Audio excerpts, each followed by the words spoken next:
All right, well, hello and welcome back to the AUA session for week 3. The topic for the lectures this week has been ecology. And after we talked about characteristics of the hosts and characteristics of the pathogens in the first 2 weeks, what we've been focusing on this week are the emergent patterns that show up when we look at whole populations of hosts and whole communities of both hosts and pathogens. And this week, the extra panelist that we have here is Dr. Eric Harville, who's a faculty member here in microbiology at Penn State, and I'll let you introduce yourself, and then we'll kick off a question.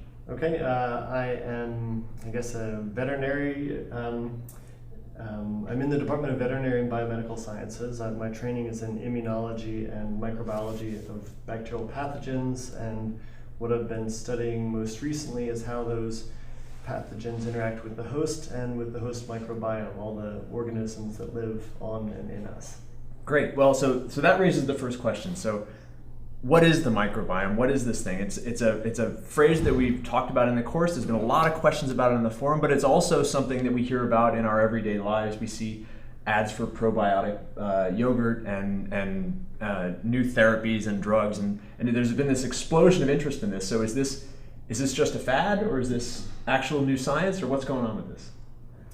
Well, there's a lot of great new science going on, and the Human Microbiome Project, and facilitated by the Next Generation Sequencing, has allowed for us to really understand the great diversity of organisms that live on and in us all the time, and now we can begin to think about how they impact our health. And it's clear that they do impact our health, but our understanding of how that is very tentative, and we're just in the early stages of understanding that.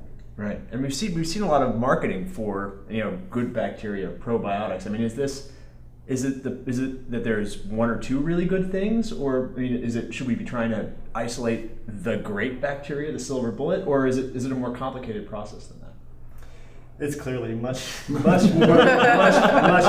It's biology. It's much more complex than we can imagine. Really, so far, there isn't a single bullet. A silver bullet. There isn't a probiotic that we know conveys great health.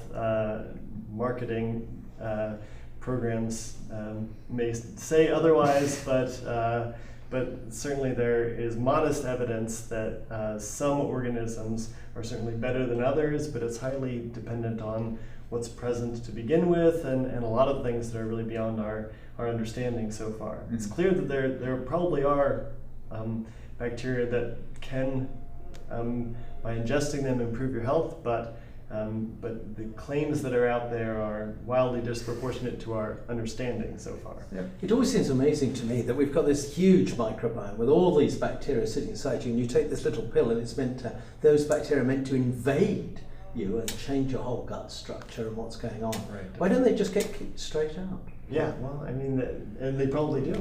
In most cases, they do. Right. Well, and makes you feel better though. This is a question. This is a question that also came up in some of the forum discussion. Is exactly this. So why is it that some bacteria elicit an immune response and some bacteria don't? So the good bacteria that we keep around, they somehow are sticking around for a long time, but pertussis, which is so Eric, we released an additional case study video for the work that you do in your lab on Bordetella.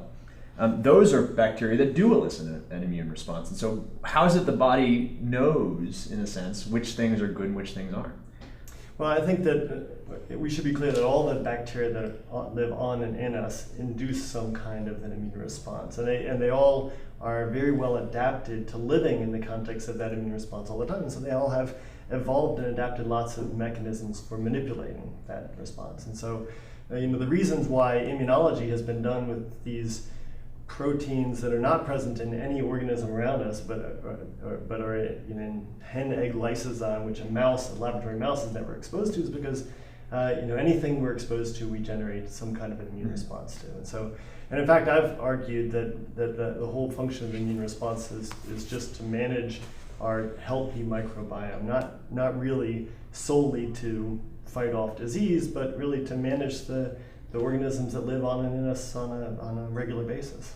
It's also worth stressing that we do recognize that, of course, exactly as you say, and in some cases we treat them differently. So in times of starvation, when the body is just not getting enough nutrients, there are certain mechanisms at play which will actually preferentially feed good bacteria in your gut so that the population doesn't crash. That's something that just came out a few weeks ago, really interesting. So perhaps it's a surveillance system, not just to keep nasty things at bay, but also recognize the essential partners. And we know those essential partners exist right from birth throughout the early months of the offspring, and then right out throughout the life. So we do recognize the good ones and treat them differently. I do think it's really interesting that children that are born through the birth canal have different microbiomes than those that are born through a C-section. That's amazing, isn't it? Yeah. And that lasts for life. It happens so there's actually a change in the composition of the vagina prior to birth, and then the offspring gets inoculated, and you're absolutely right, through C-sections you don't get this flora. Some of them are bifidobacterium, which are really essential in the early development of the immune system. And we know that the mother actually produces 15 to 20%, takes all 15 to 20% of the energy from milk will go into producing oligosaccharides in the milk, which are purposely designed in order to feed those bacteria, actually give them a place to get a kickstart. And that allows them to outcompete other bacteria in the gut. Oh, wow. And then this then stabilizes, and then your microbiome stabilizes until you're about 65 years old. And then it goes a little bit haywire, and it has links to dementia as over the age of 65. Sorry to say. Not there yet, But it's all nicely consistent with this. We're not just a fertile breeding ground where any bacteria can end up, but there are mechanisms for passing healthy organisms from the mother to offspring, and there are mechanisms that we have to maintain those healthy organisms within us throughout our life.